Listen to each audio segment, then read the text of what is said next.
हरे कृष्णा। श्रीमद् भागवत महापुराण की आज जो कथा कर रहे हैं उसका नाम है वर्णाश्रम धर्म निरूपण। तो पहले भगवान नाम ले लो। श्री कृष्ण गोविंद हरे मुरारे, हे नाथ नारायण वासुदेव, हे नाथ नारायण वासुदेव, हे नाथ नारायण वासुदेव। राधे कृष्ण कृष्ण कृष्ण राधे राधे, राधे श्याम श्याम श्याम राधे राधे, राधे कृष्ण कृष्ण कृष्ण राधे राधे, राधे श्याम श्याम श्याम राधे राधे। हरे कृष्ण कृष्ण कृष्ण हरे हरे, हरे राम राम राम हरे हरे, हरे कृष्ण कृष्ण कृष्ण हरे हरे, हरे राम राम राम हरे हरे, हरे कृष्ण कृष्ण कृष्ण हरे हरे, हरे राम राम राम हरे हरे। बोलिए श्रीमद् भागवत भगवान सद्गुरुदेव भगवान की जय। वर्णाश्रम धर्म निरूपण। उद्धव जी ने कहा, कमल नयन श्री कृष्ण, आपने पहले वर्णाश्रम धर्म का पालन करने वालों के लिए और सामान्यतः मनुष्य मात्र के लिए उस धर्म का उपदेश किया था जिससे आपकी भक्ति प्राप्त होती है। अब आप कृपा करके यह बतलाइए कि मनुष्य किस प्रकार से अपने धर्म का अनुष्ठान करे जिससे आपके चरणों में उसे भक्ति प्राप्त हो जाए। प्रभु महाबाहु माधव, पहले आपने हंस रूप से अवतार ग्रहण करके ब्रह्मा जी को अपने परम धर्म का उपदेश किया था। रिपु दमन, बहुत समय बीत जाने के कारण वह इस समय मर्त्यलोक में प्राय नहीं सा रह गया है, क्योंकि आपको उसका उपदेश किए बहुत दिन हो गए हैं। अच्युत पृथ्वी में तथा ब्रह्मा की उस सभा में भी जहाँ संपूर्ण वेद मूर्तिमान होकर विराजमान रहते हैं, आपके अतिरिक्त ऐसा कोई भी नहीं है जो आपके इस धर्म का प्रवर्तन अथवा संरक्षण कर सके। इस धर्म के प्रवर्तक, रक्षक और उपदेशक आप ही हैं। आपने पहले जैसे मधु दैत्य को मारकर वेदों की रक्षा की थी, वैसे ही अपने धर्म की भी रक्षा कीजिए। स्वयं प्रकाश परमात्मन, जब आप पृथ्वी तल से अपनी लीला संवरण कर लेंगे तब तो इस धर्म का लोप ही हो जाएगा, तो फिर उसे कौन बतावेगा। आप समस्त धर्मों के मर्मज्ञ हैं, इसलिए प्रभु आप उस धर्म का वर्णन कीजिए जो आपकी भक्ति प्राप्त कराने वाला है, और यह भी बतलाइए कि जिसके लिए उसका कैसा विधान है। श्री सुखदेव जी कहते हैं, परीक्षित, जब इस प्रकार भक्त शिरोमणि उद्धव जी ने प्रश्न किया तब भगवान श्री कृष्ण ने अत्यंत प्रसन्न होकर प्राणियों के कल्याण के लिए उन्हें सनातन धर्मों का उपदेश दिया। भगवान श्री कृष्ण ने कहा, प्रिय उद्धव, तुम्हारा प्रश्न धर्मज्ञ है, धर्ममय है, क्योंकि इससे वर्णाश्रम धर्मी मनुष्यों को परम कल्याण स्वरूप मोक्ष की प्राप्ति होती है। अतः मैं तुम्हें उन धर्मों का उपदेश करता हूँ, सावधान होकर सुनो। जिस समय इस कल्प का प्रारंभ हुआ था और पहला सत्ययुग चल रहा था, उस समय सभी मनुष्यों का हंस नामक एक ही वर्ण था। उस युग में सब लोग जन्म से ही कृतकृत्य होते थे, इसलिए उसका एक नाम कृत युग भी था। उस समय केवल प्रणव ही वेद था और तपस्या, शौच, दया एवं सत्य रूप चार चरणों से युक्त मैं ही वृषभ रूप धारी धर्म था। उस समय के निष्पाप एवं परम तपस्वी भक्त जन मुझ हंस स्वरूप शुद्ध परमात्मा की उपासना करते थे। परम भाग्यवान उद्धव, सतयुग के बाद त्रेता युग का आरंभ होने पर मेरे हृदय से श्वास प्रश्वास के द्वारा ऋग्वेद, सामवेद और यजुर्वेद रूप त्रयी विद्या प्रकट हुई, और उस त्रयी विद्या से होता अध्वर्यु और उद्गाता के कर्मरूप तीन भेदों वाले यज्ञ के रूप से मैं प्रकट हुआ। विराट पुरुष के मुख से ब्राह्मण, भुजा से क्षत्रिय, जंघा से वैश्य और चरणों से शूद्रों की उत्पत्ति हुई। उनकी पहचान उनके स्वभावानुसार और आचरण से होती है। उद्धव जी, विराट पुरुष भी मैं ही हूँ इसलिए मेरे ही उरु उरुस्थल से गृहस्थाश्रम, हृदय से ब्रह्मचर्याश्रम, वक्षस्थल से वनस्थाश्रम और मस्तक से संन्यासाश्रम की उत्पत्ति हुई। इन वर्ण और आश्रमों के पुरुषों के स्वभाव भी इनके जन्म स्थानों के अनुसार उत्तम, मध्यम और अधम हो गए। अर्थात उत्तम स्थानों से उत्पन्न होने वाले वर्ण और आश्रमों के स्वभाव उत्तम और अधम स्थानों से उत्पन्न होने वालों के अधम हुए। शम, दम, तपस्या, पवित्रता, संतोष, क्षमाशीलता, सीधापन, मेरी भक्ति, दया और सत्य ये ब्राह्मण वर्ण के स्वभाव हैं। तेज, बल, धैर्य, वीरता, सहनशीलता, उदारता, उद्योगशीलता, स्थिरता, ब्राह्मण भक्ति और ऐश्वर्य ये क्षत्रिय वर्ण के स्वभाव हैं। आस्तिकता, दानशीलता, दाम्भहीनता, ब्राह्मणों की सेवा करना और धन संचय से संतुष्ट न होना ये वैश्य वर्ण के स्वभाव हैं। ब्राह्मण, गौ और देवताओं की निष्कपट भाव से सेवा करना और उसी से जो कुछ मिल जाए उसमें संतुष्ट रहना ये शूद्र वर्ण के स्वभाव हैं। अपवित्रता, झूठ बोलना, चोरी करना, ईश्वर और परलोक की परवाह न करना, झूठ मूठ झगड़ना और काम, क्रोध एवं तृष्णा के वश में रहना ये अंत्यजों के स्वभाव हैं। उद्धव जी, चारों वर्णों और चारों आश्रमों के लिए साधारण धर्म यह है कि मन, वाणी और शरीर से किसी की हिंसा न करे, सत्य पर दृढ़ रहे, चोरी न करे, काम, क्रोध तथा लोभ से बचे और जिन कामों के करने से समस्त प्राणियों की प्रसन्नता और उनका भला हो वही करे। ब्राह्मण, क्षत्रिय तथा वैश्य गर्भाधान आदि संस्कारों के क्रम से यज्ञोपवीत संस्कार रूप द्वितीय जन्म प्राप्त करके गुरुकुल में रहे और अपनी इंद्रियों को वश में रखे। आचार्य के बुलाने पर वेद का अध्ययन करे और उसके अर्थ का भी विचार करे।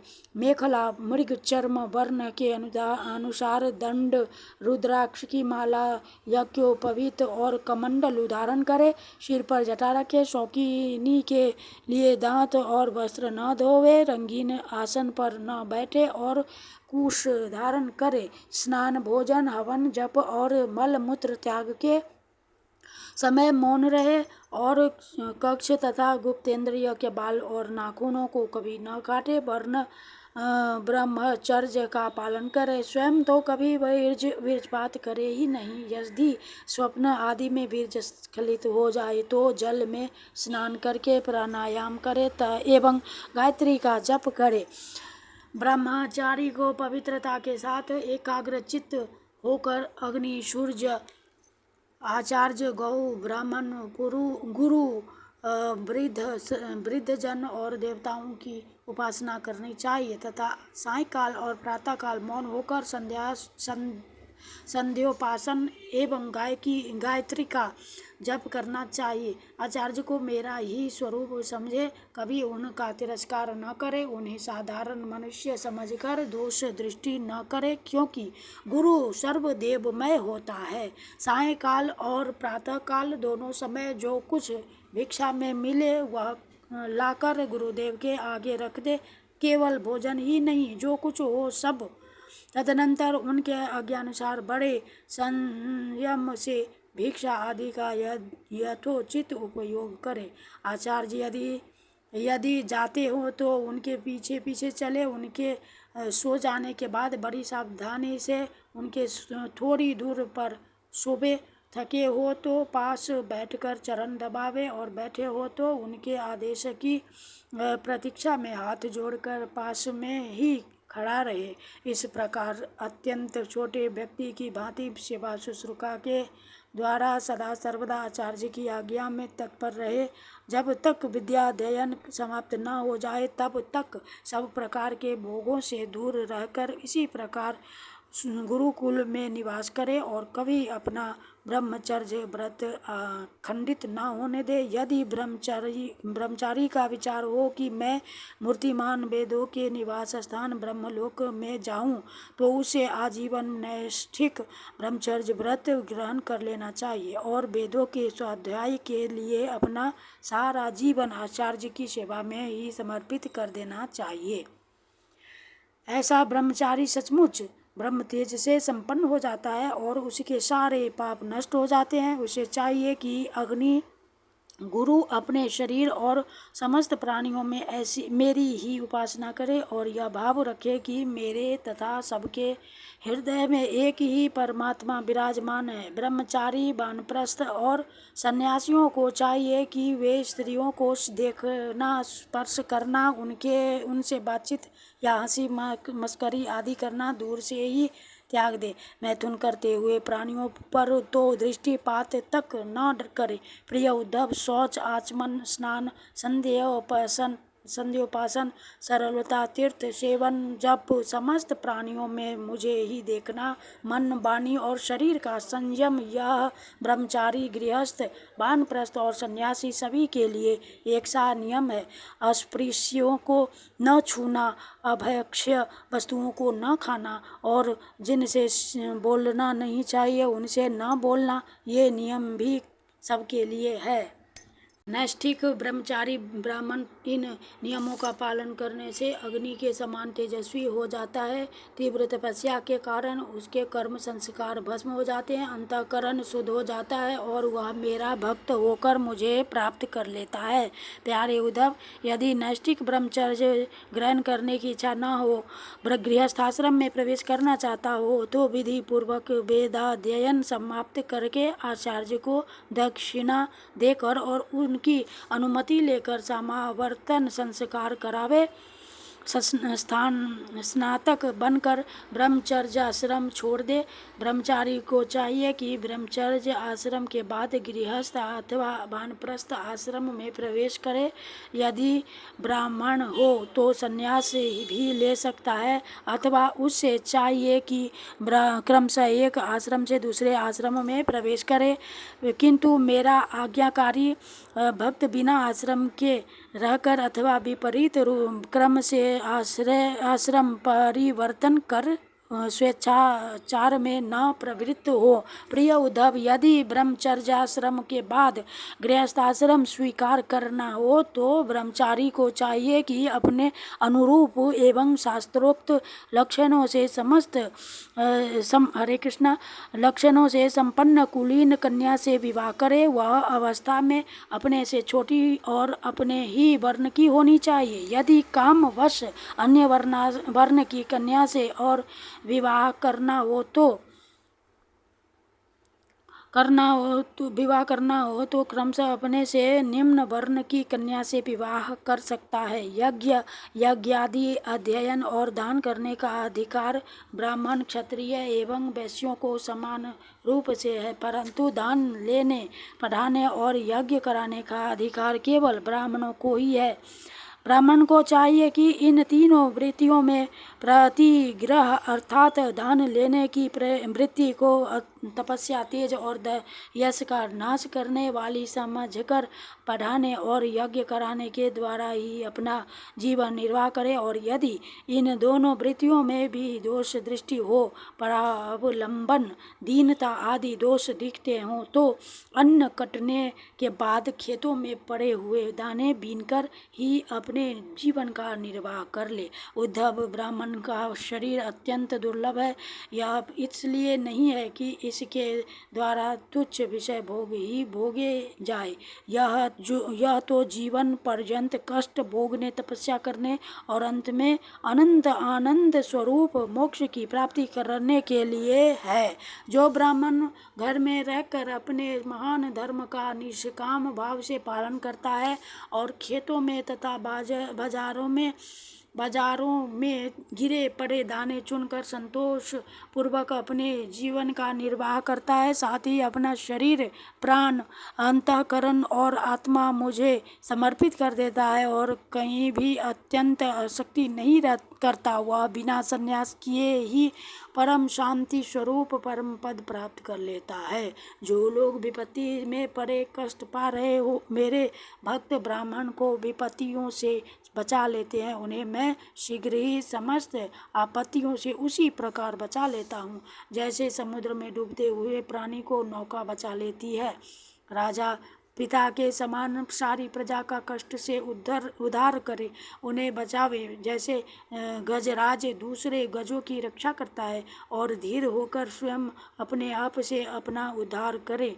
जो राजा इस प्रकार प्रजा की रक्षा करता है वह सारे पापों से मुक्त होकर अंत समय में सूर्य के समान तेजस्वी विमान पर चढ़कर स्वर्ग लोक में जाता है और इंद्र के साथ सुख भोगता है। यदि ब्राह्मण अध्यापन अथवा यज्ञादि से अपनी जीविका न चला सके तो वैश्विक वृत्ति का आश्रय ले ले और जब तक विपत्ति दूर ना हो जाए तब तक करे। यदि बहुत बड़ी आपत्ति का सामना करना पड़े तो तलवार उठाकर क्षत्रियों की वृत्ति से भी अपना काम चला ले, परंतु किसी भी अवस्था में नीचों की सेवा, जिसे स्वान वृत्ति कहते हैं, न करे। इसी प्रकार यदि क्षत्रिय भी प्रजा पालन आदि के द्वारा अपने जीवन का निर्वाह न कर सके तो वैश्य वृत्ति, व्यापार आदि कर ले। बहुत बड़ी आपत्ति हो तो शिकार के द्वारा अथवा विद्यार्थियों को पढ़ाकर अपनी आपत्ति इसके दिन काट ले, परंतु नीचों की सेवा, स्वान वृत्ति का आश्रय कभी न ले। वैश्य भी आपत्ति के समान शूद्रों की वृत्ति सेवा से अपना जीवन निर्वाह कर ले और शूद्र चटाई बुनने आदि कारू वृत्ति का आश्रय ले ले। परंतु उद्धव, ये सारी बातें आपत्ति काल के लिए ही है। आपत्ति का समय बीत जाने पर निम्न वर्णों की वृत्ति से जीविकोपार्जन करने का लोभ न करे। गृहस्थ पुरुष को चाहिए कि वेदाध्ययन रूप, ब्रह्म यज्ञ, तर्पण रूप पितृयज्ञ, हवन रूप देव यज्ञ, काक बलि आदि भूत यज्ञ और अन्नदान रूप अतिथि यज्ञ आदि के द्वारा मेरे स्वरूप भूत, ऋषि, देवता, पितर, मनुष्य एवं अन्य समस्त प्राणियों की यथाशक्ति प्रतिदिन पूजा करता रहे।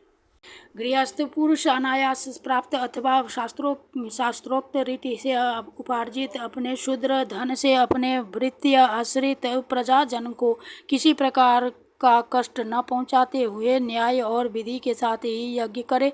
प्रिय उद्धव, गृहस्थ पुरुष कुटुंब में आसक्त न हो, बड़ा कुटुंब होने पर भी भजन में प्रमाद न करे। बुद्धिमान पुरुष को यह बात भी समझ लेनी चाहिए कि जैसे इस लोक की सभी वस्तुएं नाशवान हैं, वैसे ही स्वर्ग आदि परलोक के भोग भी नाशवान ही है।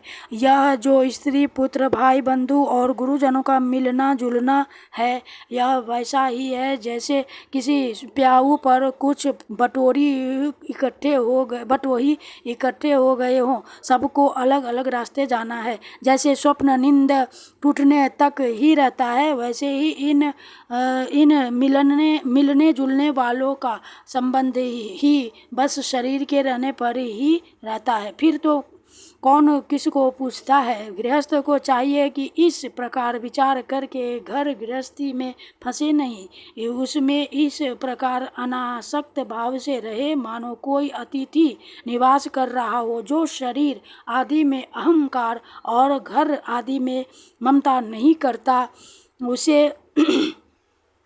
उसे घर गृहस्थी के फंदे बांध नहीं सकते। भक्तिमान पुरुष गृहस्थोचित शास्त्रों का शास्त्रोक्त कर्मों के द्वारा मेरी आराधना करता हुआ घर में ही रहे, अथवा यदि पुत्रवान हो तो वानप्रस्थ आश्रम में चला जाए या संन्यास आश्रम स्वीकार कर ले। प्रिय उद्धव, जो लोग इस प्रकार गृहस्थित जीवन न बिताकर घर गृहस्थी में ही आसक्त हो जाते हैं, स्त्री पुत्र और धन की कामनाओं में फंसकर हाय हाय करते रहते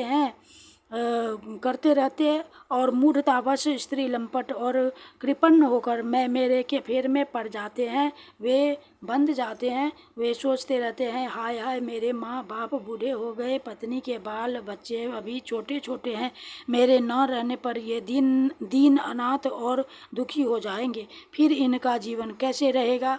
इस प्रकार घर गृहस्थी की वासना से जिसका चित्त विक्षिप्त हो रहा है, वह मूढ़ बुद्धि पुरुष विषय भोगों से कभी तृप्त नहीं होता, उन्हीं में उलझकर अपना जीवन खो बैठता है और मरकर घोर तपोमय नरक में जाता है। इति श्रीमद्भगवते महापुराणे परमहंस्याम संहितायाम् एकादशम स्कंदे सप्तदशो अध्याय। श्री कृष्ण गोविंद हरे मुरारे, हे नाथ नारायण वासुदेव। श्री कृष्ण गोविंद हरे मुरारे, हे नाथ नारायण वासुदेव।